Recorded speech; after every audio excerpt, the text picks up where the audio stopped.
जय Hind. I hope कि आप लोग अच्छे होंगे, स्वस्थ होंगे, मस्त होंगे।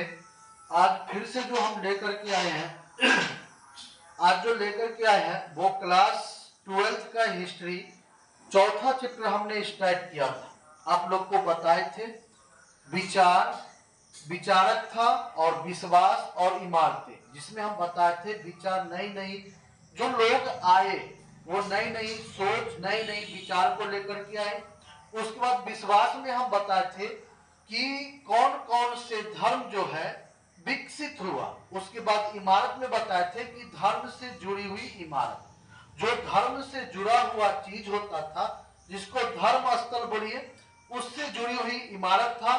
आज हम पढ़ेंगे जैन धर्म के बारे में कि जैन धर्म के संस्थापक कौन थे और इस धर्म में क्या क्या चीज था। और इसमें जो जैन धर्म के बारे में पढ़ेंगे, जैन धर्म के संस्थापक और महावीर जी के बारे में पूर्ण रूप से पूरा जीवनी को जानेंगे आज, जो क्लास 12th में पूछता है हर बार। ये टॉपिक है आपका जैन धर्म। क्या है टॉपिक? जैन धर्म है। और उसी के बारे में आज हम जो है आपको बताने का प्रयास भी करेंगे। तो आइए सबसे पहले हम बता दें कि अगर आप फेसबुक पेज पर पहली बार देख रहे हैं तो फेसबुक पेज को फॉलो कर लीजिएगा, क्योंकि आपको हम जो वादा किए हैं एनसीईआरटी बुक का ऑल टू ऑल क्वेश्चन बताने का, वो हम आपको बताएंगे। उसके बाद यूट्यूब पर देख रहे हैं तो यूट्यूब चैनल को सब्सक्राइब कर लीजिएगा। आइए देखते हैं जैन धर्म बोल रहा है कि जैन धर्म के आदि प्रवर्तक ऋषभ देव को माना जाता है। किसको माना जाता है?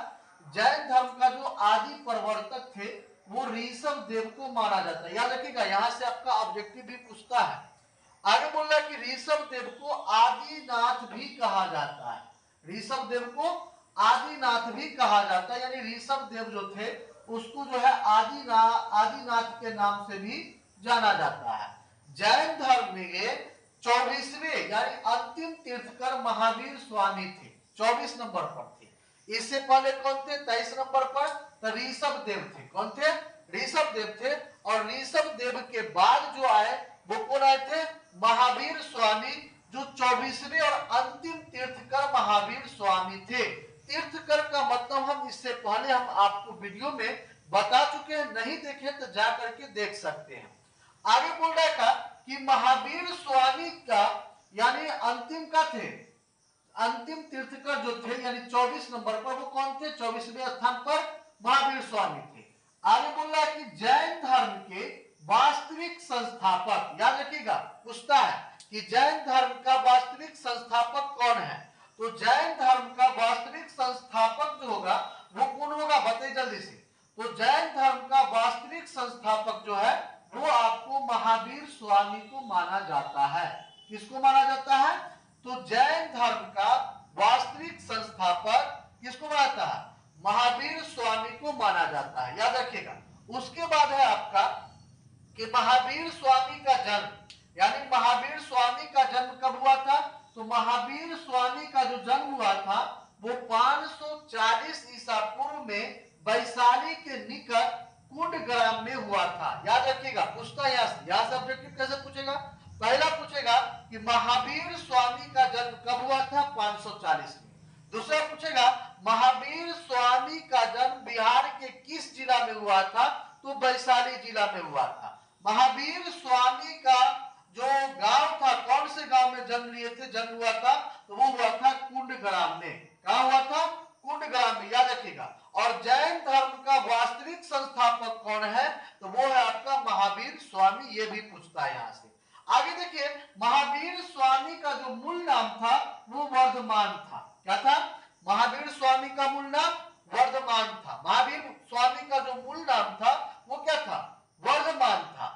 आगे देखिए, महावीर स्वामी के पिता का नाम क्या था? सिद्धार्थ। महावीर स्वामी के जो पिताजी थे वो कौन थे? सिद्धार्थ थे। याद रखिएगा, महावीर स्वामी के पिता का नाम क्या था? सिद्धार्थ था। उसके बाद है महावीर स्वामी के माता का नाम त्रिशला था। पूछता है आपको, ऑब्जेक्टिव में पूछेगा, सब्जेक्टिव में महावीर स्वामी का परिचय भी पूछता है। तो महावीर स्वामी के जो माता का नाम था वो क्या था? त्रिशला। जो तिरसला जो नाम था, वो तिरसला जो है लिच्छवी नरेश चेतक के बहन थी। किसकी बहन थी? तो लिच्छवी नरेश चेतक के जो है बहन थे। आगे है महावीर स्वामी के पत्नी का नाम क्या था? तो महावीर स्वामी के पत्नी का नाम था यशोदा। क्या नाम था? यशोदा था। उसके बाद महावीर स्वामी के पुत्र का नाम प्रियदर्शनी था। क्या था? प्रियदर्शनी था। अब यहाँ पर आता है, देखिए महावीर स्वामी ने 30 वर्ष की आयु में अपने घर को त्याग दिए थे। क्या किए थे? महावीर स्वामी जो है ज्ञान के प्राप्ति के लिए वो अपने घर को जो त्यागे थे, वो कितने वर्ष की एज में? तो 30 वर्ष की एज में जो है अपने घर को छोड़ दिए थे, घर से निकल गए थे, घर को त्याग दिए थे। आगे बोल रहा है कि महावीर स्वामी को ज्ञान की प्राप्ति 12 वर्ष के कठोर तपस्या के बाद, कितना वर्ष तपस्या किए थे महावीर स्वामी ज्ञान प्राप्ति के लिए? तो 12 वर्ष की कठोर तपस्या के बाद जाम्भिक ग्राम, कहा? जाम्भिक ग्राम के पास तिरजुपालिका नदी के किनारे साल वृक्ष के नीचे हुआ था। इनको ज्ञान का जो प्राप्ति हुआ था महावीर स्वामी को, वो क्या हुआ था? तो ये जो है 12 वर्ष की आयु में हुआ था, कठोर तपस्या किए थे। उस तपस्या के बाद इनका जो है जाम्भिक ग्राम के पास एक त्रिजुपालिका नदी था, उस नदी के किनारे एक साल का वृक्ष था, उस वृक्ष के नीचे जो हुआ था इसको ज्ञान की प्राप्ति। आगे बोल रहा है कि महावीर स्वामी को के ज्ञान प्राप्ति को कैवल्य कहा जाता है। महावीर स्वामी जो ज्ञान प्राप्ति किए थे उसको कैवल्य कहा जाता है। महावीर स्वामी ने पहला उपदेश राजगिरा के मेधपुर में दिया था। ये जो महावीर स्वामी जी जो थे, पहला उपदेश जो दिए थे वो कहाँ दिए थे? तो राजगिरा के मेधपुर में। राजगिरा कहाँ है? राजगीर का पुराना नाम है राजगिरा, याद रखिएगा। तो वही राजगिरा के मेधपुर में दिया था। आगे है महावीर स्वामी के मृत्यु, यानी महावीर स्वामी का जो मृत्यु हुआ था वो 72 वर्ष की आयु में हुआ था। कितना हुआ था? 72 वर्ष की आयु में। पावपुरी जगह था, पावपुरी में 478 ईस्वी में हो गया था। महावीर स्वामी का जन्म, ये मृत्यु कब हुआ था? 72 वर्ष की आयु में, पावपुरी में 478 में हुआ था। आगे है महावीर स्वामी ने अपना उपदेश प्राकृत भाषा में दिया था, यानी इन्होंने अपना जो उपदेश दिए थे वो कौन से भाषा में दिए थे? प्राकृत भाषा में दिए थे। आगे है महावीर स्वामी के अनुयायी। अनुयायी का मतलब होगा, अनुयायी का मतलब होता है कि जो उपदेश दिया गया हो उस उपदेश पर चलना, उस रास्ते पर चलना। वो कौन कौन थे? वो थे बिंबिसार थे, और था अजातशत्रु, उदयन थे, चंद्रगुप्त मौर्य थे। ये सब जो है अनुयायी थे किसके? महावीर के। अब आइए आगे देखते हैं। ये जो जैन धर्म था आगे जाकर के दो शाखाओं में बट गया। कौन कौन शाखा में? तो श्वेतंबर और दिगंबर के बारे में हम बताए हैं। किसमें? तो श्वेतंबर और दूसरा था दिगंबर। ये था दिगंबर। ये दो शाखा में बट गया। श्वेतंबर उसको कहते हैं, इसमें जो है श्वेत वस्त्र को पहना जाता था। इसमें जो लोग रहते थे, श्वेतंबर में जो लोग गए थे, जो श्वेतंबर को अपनाए थे, उसमें जो लोग जो वस्त्र को पहनते थे वो श्वेत वस्त्र को पहनते थे। कौन सा वस्त्र को? तो श्वेत वस्त्र को पहना करते थे, याद रखिएगा। इसमें जो है जैन धर्म दो शाखाओं में बटा था। इसमें श्वेत वस्त्र को पहनते थे, यानी श्वेतंबर में श्वेत वस्त्र को पहनते थे। श्वेत का मतलब होता है सफेद। क्या होता है? श्वेत का मतलब होता है सफेद। सफेद ऐसा माना जाता था लोगों का कि सफेद वस्त्र जो है वो शांति का प्रतीक है। क्या है? शांति का प्रतीक है। और दिगंबर में जो है लोग वस्त्र नहीं पहनते थे। दिगंबर में लोग क्या करते थे? इसमें लोग जो है वस्त्र को नहीं पहनते थे, वस्त्र को नहीं पहनते थे। तो कैसे रहते थे? तो नगण्य रहते थे, रहते थे। ठीक ना? यानी बोलने का मतलब ये हो गया कि यह जो जैन धर्म था दो शाखाओं में बटा, श्वेतंबर और दिगंबर।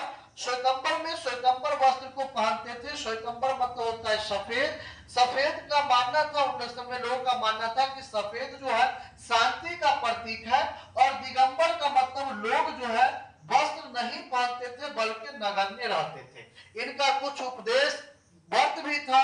व्रत ये था कि जीवों का हत्या न करना, पेड़ पौधा को जो है पेड़ पौधा को नष्ट न करना, बिना कसूर के किसी को दुख न पहुंचाना। ये जो महावीर स्वामी का ये व्रत था, ठीक ना। अहिंसा न करना, ठीक ना, यानी किसी को बेकसूर का किसी का हत्या न करना, क्योंकि उसमें भी क्या होता है, जीवन होता है। पशु पक्षी को न मारना, ये इनका व्रत था। तो आई होप कि आप लोग को समझ में आ गया होगा। यहां से आपको जो है ऑब्जेक्टिव और सब्जेक्टिव दोनों पूछा जाता है। नेक्स्ट डे आपका बौद्ध धर्म रहेगा। आज हम जैन धर्म के बारे में बताए। जैन धर्म के संस्थापक कौन थे, महावीर स्वामी, उनके पिता का नाम, उनके माता का नाम, उनके पत्नी का नाम, वह कितने आयु में जो अपने घर को त्याग दिए, और उसके बाद फिर हम बताए यहाँ पर कि उनका मृत्यु कब हुआ। वो जैन धर्म जो है कितने शाखा में बटा, तब बताए 2 शाखा में बटा।